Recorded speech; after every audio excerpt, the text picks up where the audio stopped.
Hello there, and welcome to the December edition of the Manitowoc Ice Monthly Spotlight. My name is Jason MacDonald, Technical Service Trainer here at Manitowoc Ice. Today we're going to talk about a lot of the steps that you're going to need to take to be able to clean a Neo undercounter ice machine. We're not just doing the descaling part of this, which we'll still do, but there's a lot that goes into this. So your procedure can be found in one of a couple of places. Every machine comes with an installation, operation, and maintenance manual. If you should ever lose this, you can download it for free at manitowocice.com. Click on Downloads. There'll be a drop-down menu there. Go to Installation, Operation, and Maintenance Manual, and then in the keyword search for this machine, just type in NEO, Neo.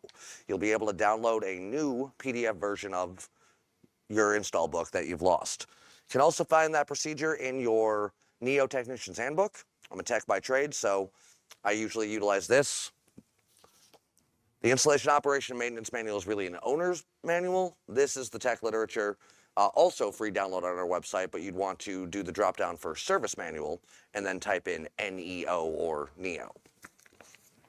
So where we're going to start, we're going to show you the parts that need to come out.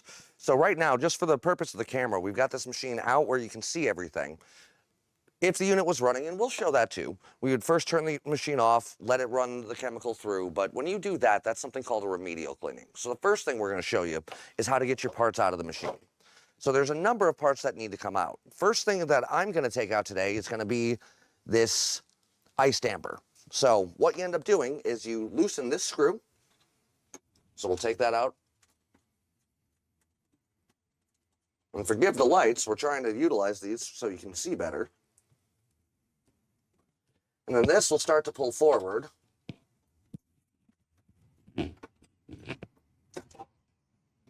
Gets a little tight the first time, but now you have the damper out. Be advised, when you put this back in, this is where your magnet is, and right here is your curtain switch or your bin switch. If you try, you can put this in backwards, and then you'll see this full bin light when you're done that wasn't there before we started. So we're going to put these off on top. Also, it's going to be hard to get the angle just perfect. I'm going to take the distribution tube off. There are two screws, one on each side, so I'm going to take those off.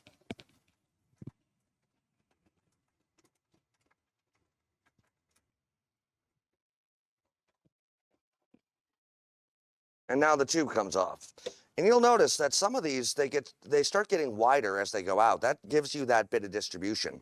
So if you really read your procedure, it's telling you to go through and run the chemical first. It's not going to hurt if you do it that way or if you do this step first, because if this is all clogged up with scale, you're not going to get good distribution over that evaporator grid. So you're kind of wasting your time a little bit, other than the fact that you're going to get the benefit of having run some of that chemical through here. But you'll see inside this tube, we got to get all that out. I've seen all kinds of scale deposits where if the machine has been sitting for a while, it almost looks like the bottom of a bag of potato chips at that point. So I like to clean this stuff off first. But we've got a few more things to take out of this ice machine. So next, we're going to get our floats out of here. Nice thing is, you see this wire, it makes you think, oh no, I've got to get to the back of the machine. I'm not going to say it's easy, but you don't actually.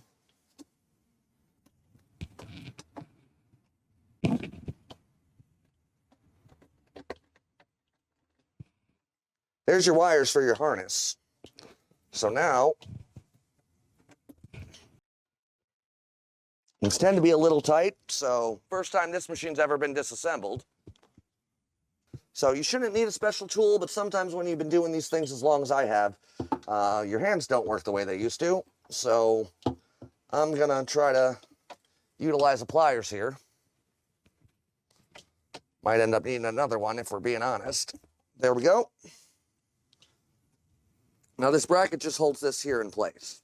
Lift up, it's gonna pop right out. Now obviously you're not gonna wanna clean the wire, and you wanna be real careful when you clean these, because there's a magnet in this switch. If you turn this upside down, it's gonna cause big problems for you. So overall, my recommendation is just to clean all of this by hand. Use a sponge, a rag, something along those lines. And if you are gonna let this thing soak, I would only soak to here, because you don't want to get to this potted material where you're dealing with the wire and any of that stuff. But we'll get the other float out now.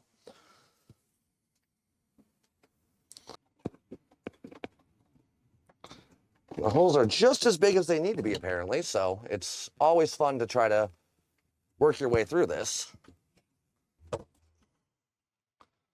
Now the nice thing, and we'll show this once we get the trough out, there's only one place that this float can go. And there's a little bit difference here. You're going to see there's a notch out. That's going to be key later. So we've got that out. Now I want my water trough out. There's two screws, one down here and one back here. So we're going to get those out. The nice thing about these screws is you don't really have to take them out and label them. They're all identical. So you can put everything back and not have to worry, hey, where did I put the screws for the water trough? They're the same thumb screws.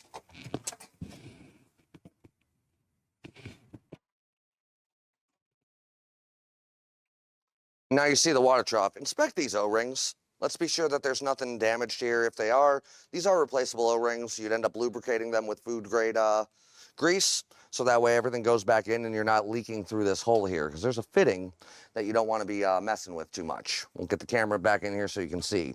This is how we drain this system out.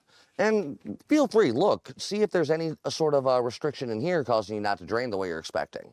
But our parts are now out.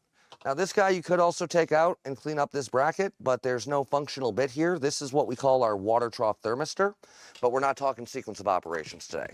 So our parts are out. What you're going to want to do at this point, you need yourself a gallon of water, and you're also going to need 16 ounces of Manitowoc Ice Machine descaler. This is the only chemical that we test on our machines. I understand there's a lot of stuff out there that says it's nickel safe. It's real important. This plate is the most important part of the machine, the evaporator. It's made out of copper and coated in nickel. So you need to be using the right chemical. You don't want to use things like bleach, another ice machine manufacturer's chemical. This is the only stuff that you're going to want to use. So at this point, what I'm going to do is I'm going to open this up because I need 16 ounces to a gallon of water. I've got a gallon of water over here. And I'm going to fill up this bucket.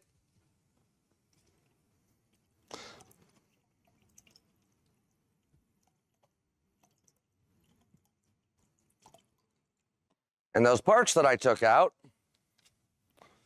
not so much the screws or anything, but you're going to try to let all these things soak as much as possible. Now, I understand the bucket's not big enough, so what you're going to end up doing is let these sit here. Again, I don't want to end up fully submerging my floats, or really my wires. So you're going to let all these things soak. You're going to clean them all up. So we're not going to go through all the 5 minutes of sitting, but what you're looking for, if you start to see any of these components start to foam up on you, that's going to give you the indication that, hey, this chemical's working. It's busting up scale and mineral deposits. So you clean all those things up, and then you'll end up starting to put them all back in. But this is also a good time, when you have everything, is to refer to your procedure, and sanitizing this bin is a good time. So, again, I utilize the technician's handbook. My cleaning and descaling procedure for this series of ice machine, this is a U310, a UD, so dice cube, a UDF 0310A-161. Again, we've talked about model numbers before, but it's an undercounter, it's a dice machine, and it runs on 404 refrigerant. But it starts on page 32. So, I'm going to want to sanitize my bin. What I'm going to end up having to do is get myself a 5-gallon bucket and put 3 gallons of water in it, which we've already done. So at that 3-gallon mark, we have to add 3 ounces. The nice thing with our bottles of chemical, you've got that bit here. So you don't have to go find yourself any of the science class beakers and the like. It is hard to eyeball, because right now I'm sitting about 15 and a half ounces. I've got 3 gallons of water here. So I'm going to get 3 ounces of my sanitizer into here. So just a little bit at a time.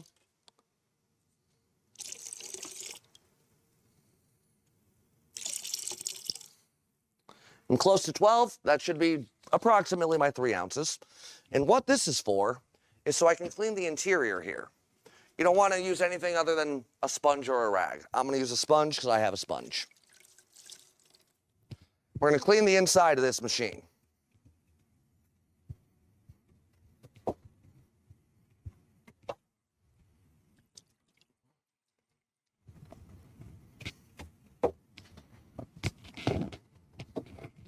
Trying to get some lights in there, so.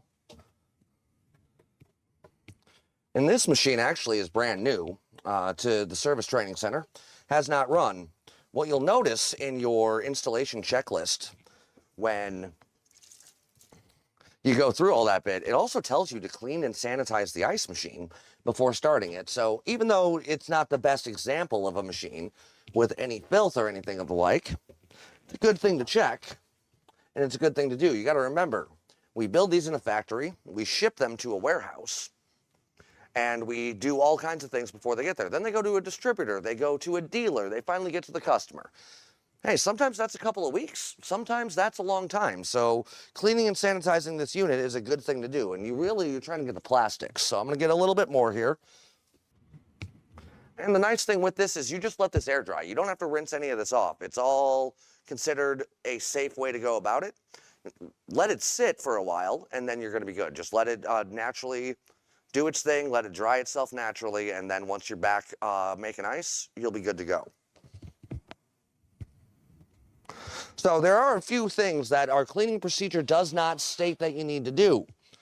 A nice feature of Neo, this is an air-cooled machine again, the air filter, if you're on your legs,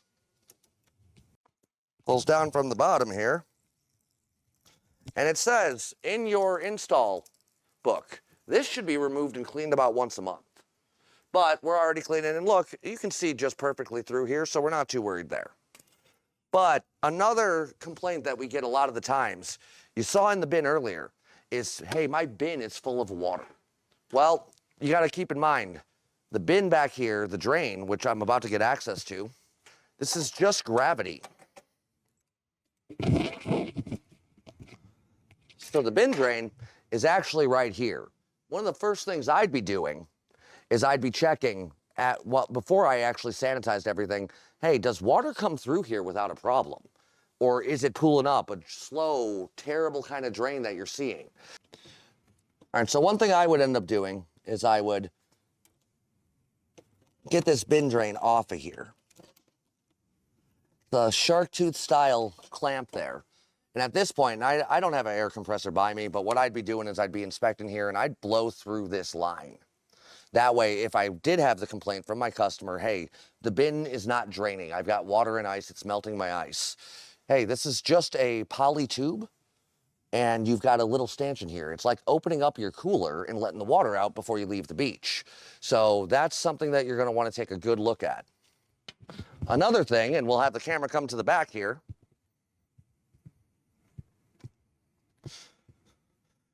This ice machine has 2 drains. You got to keep in mind, this is for my potable, my ice making. You saw the drain stanchion letting that water come through. I have 2 separate drains here, and I've got a bin drain. We vented this one. You don't need to vent the bin drain, but the ice water out drain, this needs to be vented.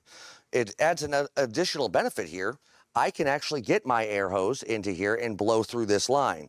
And we used Tygon here just for video purposes, so that way you can see, hey, look, my drain line is fine. But at this point, we've cleaned up our parts. We want to start putting these back in.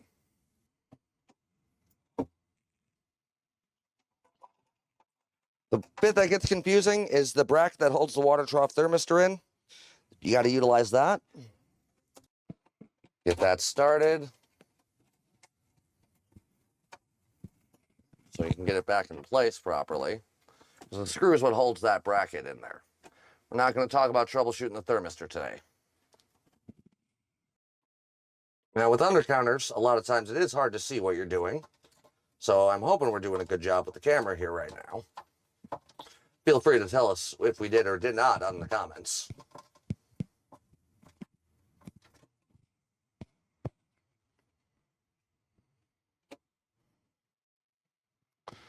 All right. Now remember, this is your harvest float. This is what tells the machine this trough is empty. We've consumed it. We've converted it to ice. This goes in the back. It only goes in one place. That's why the notch is there.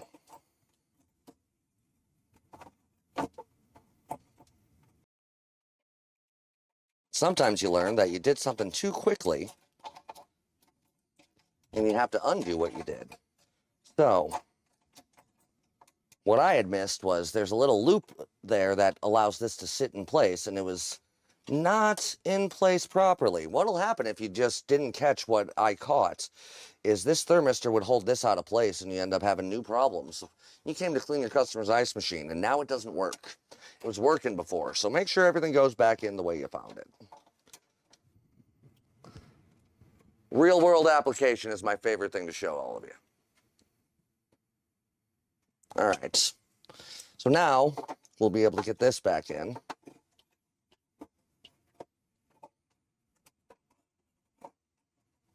Yep, hugged in. Get your hand on there, try to give that a tug up to make sure it's not going anywhere. It's a good step to take. Get your wire back in your grommet. Fish these on back through. Seal that food zone back up.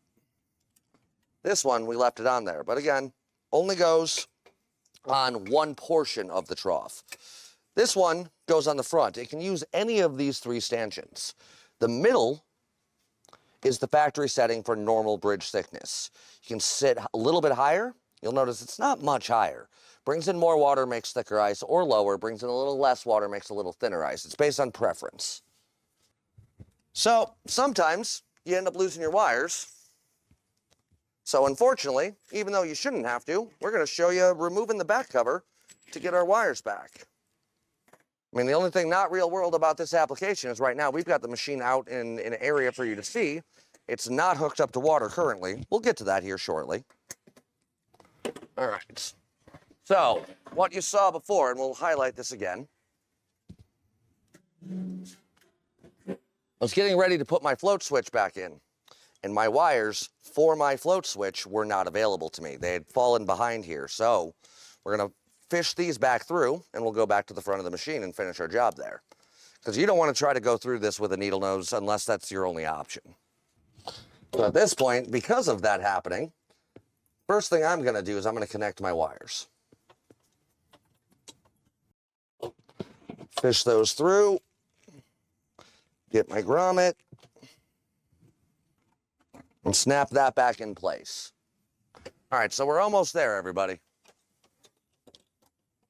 Again, I have seen this happen. I've taken this call in tech support. This has happened before. This being put in like this. It can happen. We're not going to do that, but it's possible. So the trick is to have this ready and pre-staged for you.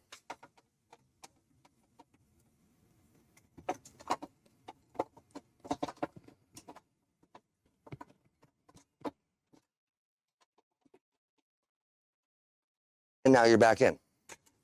Now you need your screw, because if you don't, hit this thing enough times, it's going to keep moving and keep moving, and you're going to get all kinds of issues. My favorite one is false full bin. Well, it wouldn't be false because it would never travel back up. So we'll get that in there.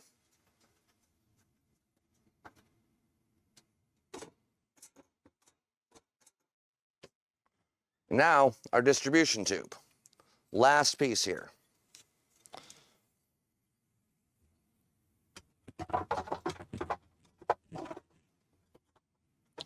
This is pokey-oked that this one can't go in backwards. Again, it's hard to see what you're doing. Oh, there's that sound I was looking for. It's where you can tell that the threaded piece went into where it screws into. And just hand tight with these guys. You don't need to get in here with a wrench and do anything else. Just hand tight. All right, and this machine's back together. Give us a minute. We're going to put this to some water, and we'll get you the bits where we actually go through the clean procedure. All right, so the last thing we're going to show you today is actually going through the cleaning procedure. What you're going to hear right now is a machine that's running. We get this all the time in tech support. If I push the clean button, there's my compressor starting up. It's not going into clean. You actually have to turn the ice machine off first. Now, press and hold the clean button for 3 seconds. Both your blue light and your clean light will come on. What we're waiting for is to see that the water starts to fill.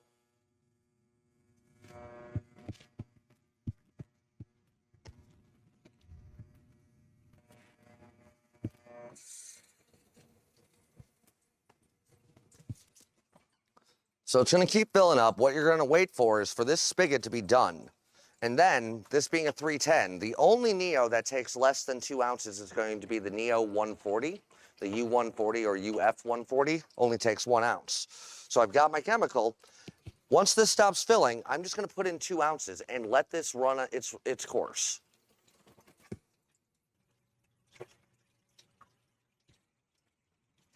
So what that machine's going to do now is it's going to run water for the next 10 minutes. That's diluted Manitowoc nickel safe ice machine descaler and water. It's going to run this for 10 minutes.